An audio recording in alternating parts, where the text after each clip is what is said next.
Salut à tous, minasan konnichiwa, Yoko desu. Bienvenue et merci de me rejoindre pour ma nouvelle vidéo de la cuisine de Yoko.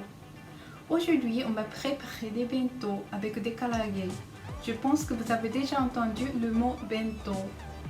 C'est un repas mis dans une boîte appelée bento bako, à emporter au bureau, à l'école ou pour pique-niquer. Karaage est un plat typique pour le bento. C'est de la viande ou du poisson frit, mais c'est souvent avec du poulet. On fait frire des morceaux de poulet préalablement marinés dans de la sauce à base de sauce soja, de gingembre et d'ail.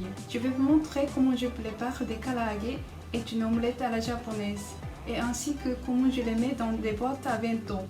Allez, c'est parti! Ingrédients pour 2 personnes. 2 bords de riz cuit. Pour les karaage, de 150 à 300 g de viande de poulet. Pour la marinade, 8 g d'ail râpé, 8 g de gingembre râpé, une demi-cuillère à soupe de sauce soja, une demi-cuillère à soupe de saké, sel et poivre. Pour la friture, 30 g de fécule de pommes de terre, 30 g de farine, huile à friture. Pour une omelette à la japonaise, 2 œufs, une pincée de sel, une cuillère à café de sucre, une cuillère à café de mayonnaise, une cuillère à soupe d'eau, une petite feuille d'algue séchée, une cuillère à café d'huile végétale. Coupez le poulet en gros morceaux.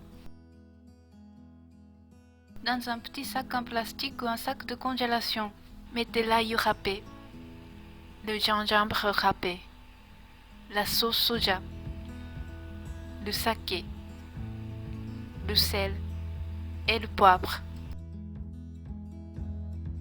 Ajoutez-y les morceaux de poulet et malaxez. Laissez reposer pendant 20 minutes. Pendant ce temps, on va préparer un tamagoyaki. Dans un bol, mettez les œufs, le sel, du sucre, la mayonnaise, l'eau et battez bien. Faites chauffer une poêle à feu moyen et graissez-la légèrement avec un peu d'huile. Versez la moitié des œufs battus et étalez-la pour recouvrir toute la poêle. Mettez une petite feuille d'algue nori si vous en avez. Roulez l'omelette avec une spatule ou des baguettes. Faites glisser l'omelette sur le bord de la poêle. Versez l'autre moitié des œufs. Faites couler l'œuf pour recouvrir toute la poêle. Roulez l'omelette.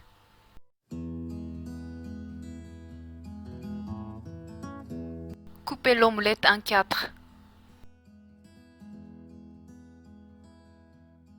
Maintenant, on va frire le poulet.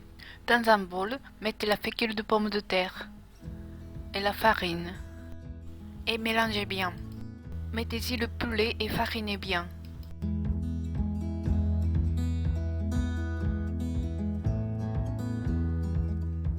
Faites chauffer l'huile à 170 degrés. Faites frire le poulet jusqu'à ce qu'il soit légèrement bruni. Ne mettez pas trop de poulet en même temps, pour que la température ne baisse pas trop.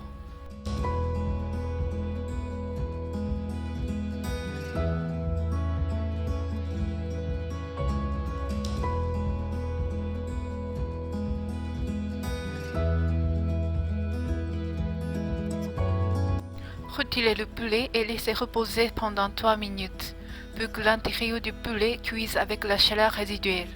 Refaites chauffer l'huile à 190 degrés. Et faites frire les karaage encore une fois.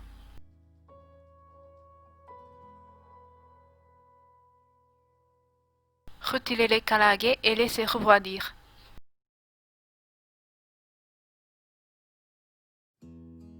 Maintenant, je vais mettre tous les plats dans 2 types de boîtes à bento. D'abord, je vais les mettre dans une boîte à bento à 2 étages. Mettez du riz dans l'une des boîtes et saupoudrez d'un peu de furikake si vous en avez. Dans l'autre boîte, mettez d'abord une petite feuille de laitue, des karaage,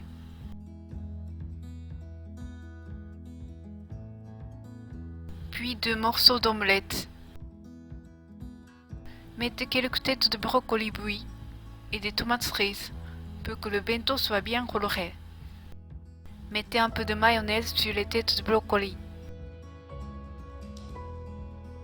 Et maintenant, je vais mettre les plats cuisinés dans une boîte à bento traditionnelle qu'on appelle wappa bento. D'abord, mettez du riz comme ça. Mettez une ou deux têtes de brocoli bouillies, une petite feuille de laitue, puis des karaage.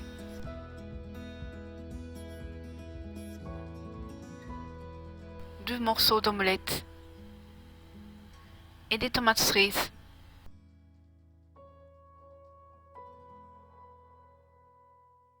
Et voilà, bon appétit! Je vous conseille de faire refroidir toute la garniture et le riz avant de fermer la boîte. Mettez un film plastique dessus. Enveloppez la boîte dans un tissu ou mettez-la dans un sac à bento. En été, il est préférable de la mettre dans un sac isotherme avec un gel réfrigérant. Si mes idées de bento vous intéressent, abonnez-vous à mon compte Instagram, la cuisine de Yoko.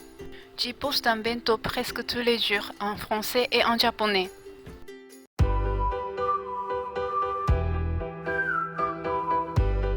Toriniku, tsukeru, ageru, komugiko, yonetsu, samasu, mini tomato, yuderu, horeibaku, horeizai.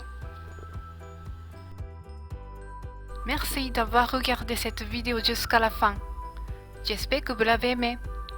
Si c'est le cas, n'oubliez pas de mettre un petit j'aime et de vous abonner à ma chaîne YouTube pour ne pas manquer la prochaine vidéo.